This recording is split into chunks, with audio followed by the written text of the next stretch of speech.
पादुकाभ्यो नमः परेभ्यः परपादुकाभ्यः आचार्य सिद्धेश्वर पादुकाभ्यो नमो नमः श्री गुरु पादुकाभ्यः नमो नमः श्री गुरु पादुकाभ्यः।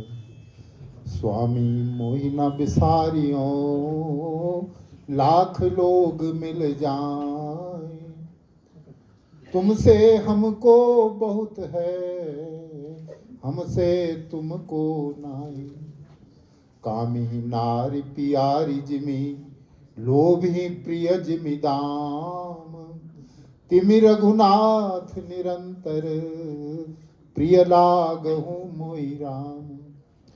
धर्म न अर्थ न काम रुचि, गति न चहो निर्वाण।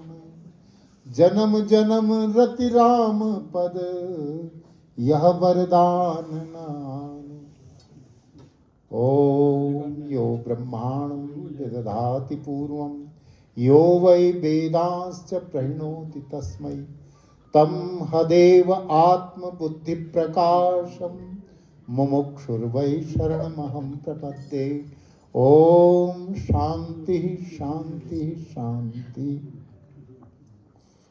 करुणा सागर सदैव वंदनीय परम पूजनीय श्री सद्गुरुदेव भगवान, करुणामयी जगत जननी पराम्बा सद्गुरु माता जी, हिमालय की सूक्ष्म सिद्ध योग आत्माओं एवं प्रभु जी के प्यारे प्यारे भक्तों, आज वर्ष का प्रथम सत्संग इस केंद्रीय आश्रम में हम मना रहे हैं और इसको नाम दिया गया है अनुग्रह दिवस। ये अनुग्रह दिवस है। गुरुदेव भगवान ने 8वां जो रामायण का कांड है उसका नाम अनुग्रह कांड रखा है और अनुग्रह का अर्थ होता है कृपा। आप मुझे अनुग्रहित कीजिए, मुझ पर अनुग्रह कीजिए। एक निग्रह होता है, एक अनुग्रह होता है। निग्रह का मतलब होता है कि रोकना या दंडित करना, है ना, गिरफ्तार करना, निगृहित किया। और अनुग्रह का मतलब होता है कृपा करना। आज अनुग्रह दिवस है। गुरुदेव भगवान ने अनुग्रह कांड में कहां कहां प्रभु की कृपाएं हुई वो सारा विस्तार से वर्णन किया और टिकरी के बारे में भी उन्होंने उस अनुग्रह कांड में 2 पद्यों के माध्यम से, 2 दोहों के माध्यम से इसकी महिमा को बताया है कि ये इस क्षेत्र का केंद्रीय आश्रम होगा और इस आश्रम से योग का दूर दूर तक विस्तार और प्रचार होगा। और जैसा कि आप देखते हैं गुरुदेव ने आश्रम कांड लिखा। उसका नाम आश्रम कांड इसलिए रखा कि उस प्रभु जी का जो आश्रम था तो प्रभु जी ने अपने आश्रम के माध्यम से जगह जगह आश्रमों की स्थापनाएं की, विस्तार किया। तो टिकरी आश्रम के द्वारा भी इस क्षेत्र में, क्योंकि इस आश्रम की स्थापना तो स्वयं सद्गुरुदेव भगवान ने स्वयं की, इस आश्रम की स्थापना, और उसके बाद उनकी कृपा से फिर इस आश्रम के द्वारा अनेक आश्रमों का दूर दूर तक विस्तार हुआ। दुर्गम दूर दराज के क्षेत्रों में भी और उत्तराखंड के क्षेत्रों में भी जो बीहड़ और दुर्गम क्षेत्र हैं वहां तक नियमित सत्संगों की व्यवस्था बनी और उन स्थानों पर जाकर के आसपास के जो जिज्ञासु भक्तजन हैं वो सत्संग का लाभ प्राप्त करते हैं और अपने तन और मन को शुद्ध करते हैं, क्योंकि निर्मल मन वाला ही समाधि की योग्यता को प्राप्त करता है, परमात्मा के दर्शन का जो है का अधिकारी बनता है। गुरुदेव ने लिखा है निर्मल मन जो जन करे, रहे पाप से दूर, गुरु कृपा उसमें बढ़े, है ना, के रण भीतर जिमे शूर। अब निर्मलता में इतनी शक्ति होती है कि उसमें बहुत तीव्र आकर्षण होता है। हमने ठाकुर साहब में बहुत ही निर्मलता देखी है, और हमें तो जहां कहीं हमें लोगों में दोषी दोष नजर आते हैं, राग और द्वेष से हम भरे रहते हैं, लेकिन हम देखते हैं ठाकुर साहब को किसी में दोषी नजर नहीं आता। ये निर्मलता का एक प्रमाण है, उन्हें किसी पर गुस्सा ही नहीं आता। और यही कारण है कि निर्मलता में बड़ा तीव्र आकर्षण होता है। निर्मल मन जो है वो परमात्मा को भी खींच सकता है, आम जन की बात छोड़ो। अच्छा, यहां कोई शेर आ जाए तो कोई लाठी उठाएगा, कोई दराट, कोई बंदूक उठा लेगा। रीख आ जाए तब भी ऐसा ही करेंगे। अच्छा, शेर का बच्चा आ जाए तो कोई भी लाठी नहीं उठाएगा, पत्थर भी नहीं उठाएगा। रीख का बच्चा आ जाए, कोई लाठी नहीं उठाएगा, पत्थर नहीं उठाएगा। क्यों भाई? अब बड़ा भालू आ जाए तो सब लाठी पत्थर गोली उठाएंगे, शेर आ जाए तो सब लाठी पत्थर गोली। लेकिन शेर का बच्चा छोटा आ जाए तो सबको प्यार उमड़ेगा, सब गोद में उठाएंगे। क्यों? क्योंकि वो निर्मल है, उसमें राग द्वेष नहीं है, उसमें शत्रुता नहीं है, उसमें द्वेष भावना नहीं है, इसलिए सब उससे प्यार करेंगे। है तो वो शेर है, शेर का बच्चा है वो, लेकिन उसके प्रति सबको प्यार उमड़ेगा, सब उसकी तरफ जाएंगे, उसको पकड़, उसको गोद में उठाने के लिए, शेर के बच्चे को, रीख के बच्चे को, क्योंकि उसमें निर्मलता है। उसके मन में किसी के प्रति द्वेष नहीं है, हिंसा की भावना नहीं है, वो नेचुरल है। लेकिन धीमे धीमे विकार आते जाते हैं, जैसे जैसे उम्र बढ़ती है, संगत जैसी जैसी मिलती है, वैसे वैसे उसके विकार बढ़ते जाते हैं, उसमें दोष आने शुरू हो जाते हैं। दूसरों के प्रति घृणा, राग, द्वेष, षड्यंत्र, ये सब भावनाएं भरने लगती हैं, और फिर वो किसी का मित्र, किसी का शत्रु, किसी, है ना, किसी के निशाने पर इस तरह का वो पात्र बन जाता है। और चित्त को निर्मल करने का जो शास्त्र है, उसी का नाम योग शास्त्र है। इसीलिए जब कहीं आपने देखा होगा कि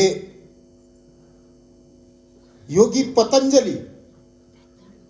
पतंजलि का स्मरण किया जाता है जब योग की बात आती है।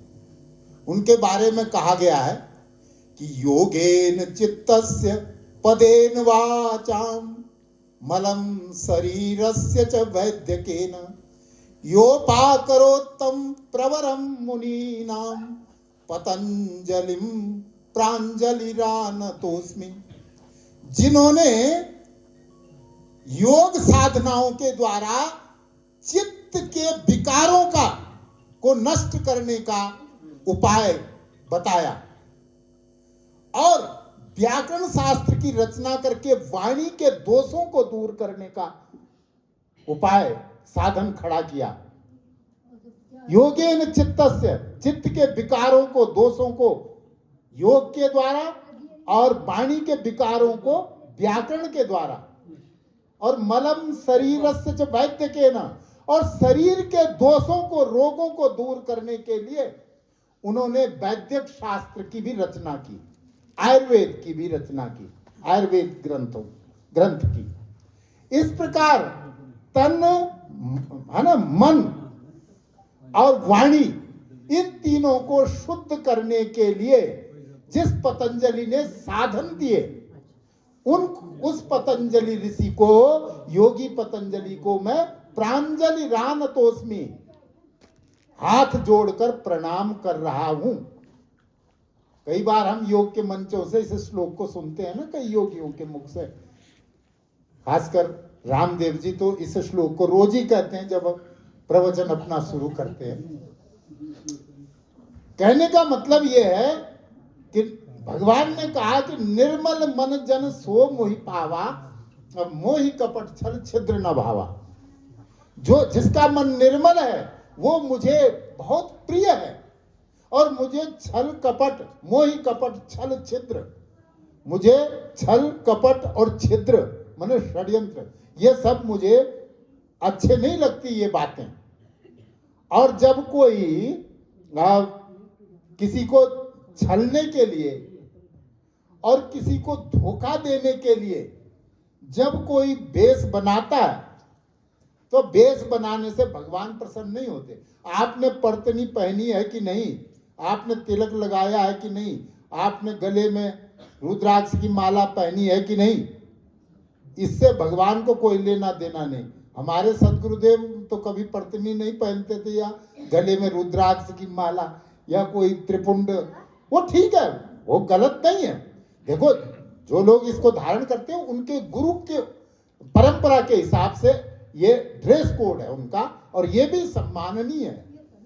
पर जहां तक किसी बच्चे को अपनी मां से प्रेम करने के लिए स्नान नहीं करना पड़ता या तिलक नहीं लगाना पड़ता, ये तो प्रेम जो है इसके बीच में कोई कंडीशन नहीं है, निश्चल होता है, निष्कपट होता है। अगर केवल वेश धारण करके हम भगवान को रिझाना चाहें तो उसका दुष्परिणाम क्या होता है वो हमने काल नेमी को देखा।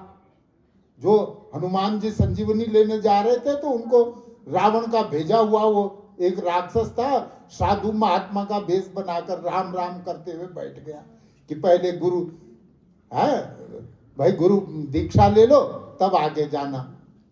लेकिन उसका फिर क्या अस्त्र हुआ कि गुरु दक्षिणा में उसको उसका वध किया फिर हनुमान जी ने। रावण भी पंडित का वेश बना करके गया, साधु का वेश बनाकर सीता माता के दरवाजे पर।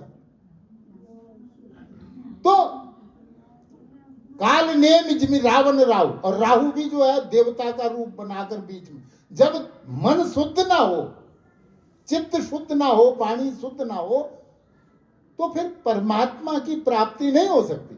और भक्ति में बड़ा बल है।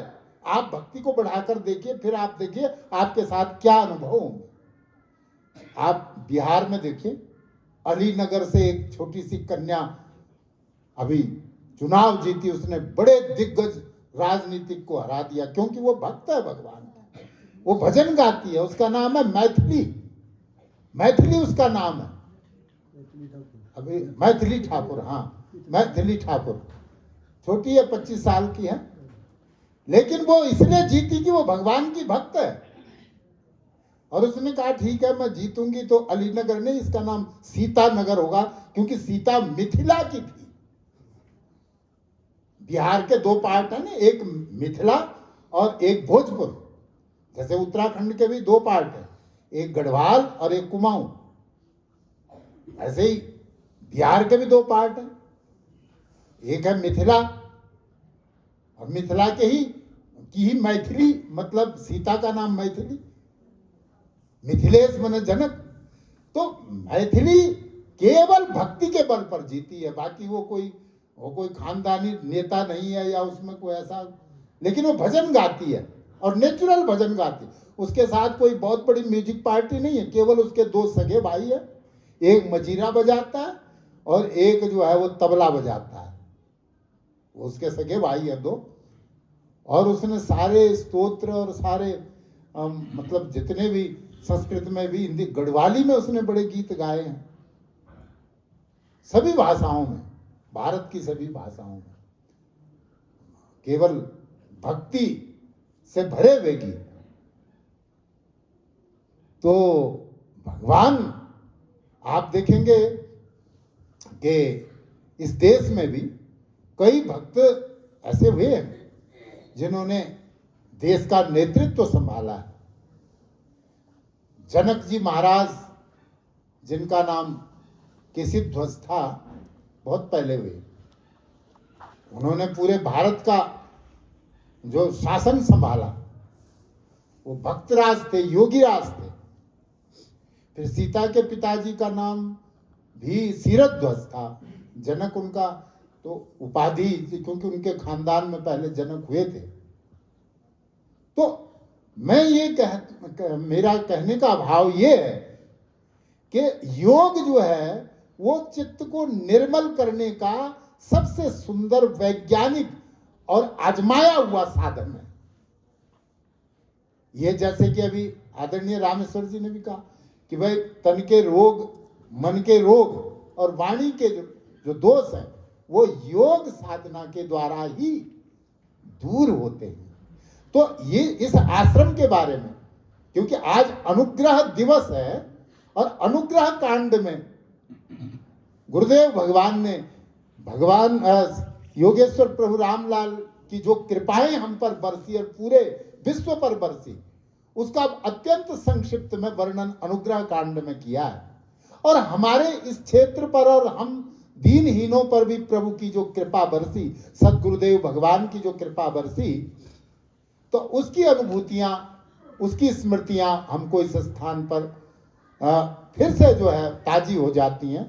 और यही नहीं, आश्रमों की स्थापना भी इस केंद्रीय जो योग साधन आश्रम, जो केंद्रीय आश्रम है, इसके द्वारा बहुत दूर दराज के क्षेत्रों में जो आश्रमों की स्थापना हुई है, जो अब भाई सूर्य चमक रहा है, लेकिन जहां सूर्य का प्रकाश नहीं जा पाता, हिमालय की गुफाओं में, जंगलों में जो खो है उनमें, तो वहां तो मोमबत्ती काम करेगी ना, वहां सूर्य काम नहीं कर पाएगा।